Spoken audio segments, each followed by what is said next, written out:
রাধে রাধে। আমার চ্যানেলে আসা সকল ভক্তদের হৃদয় থেকে প্রণাম।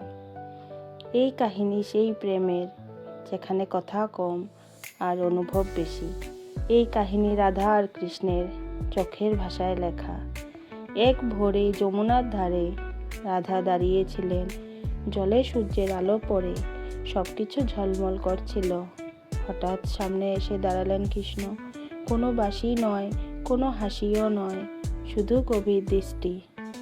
কৃষ্ণ কিছু বললেন না, রাধাও না, তবু সেই নীরবতায় হাজার কথা বলা হয়ে গেল। রাধা চোখ বলল, তুমি এলে আমার মন শান্ত হয়। কৃষ্ণের চোখ বলল, তোমার শান্তিতেই আমার আনন্দ।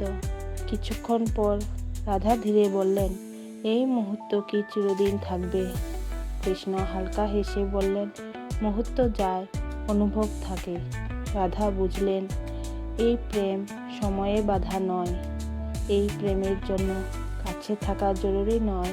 কিছুদিন পর কৃষ্ণ বৃন্দাবন ছেড়ে গেলেন। সবাই কাঁদল, কিন্তু রাধা নীরব রইলেন, কারণ তার চোখে কৃষ্ণ তখনও ছিলেন। প্রতিদিন সূর্য ওঠার সময় রাধা চোখ বন্ধ করতেন।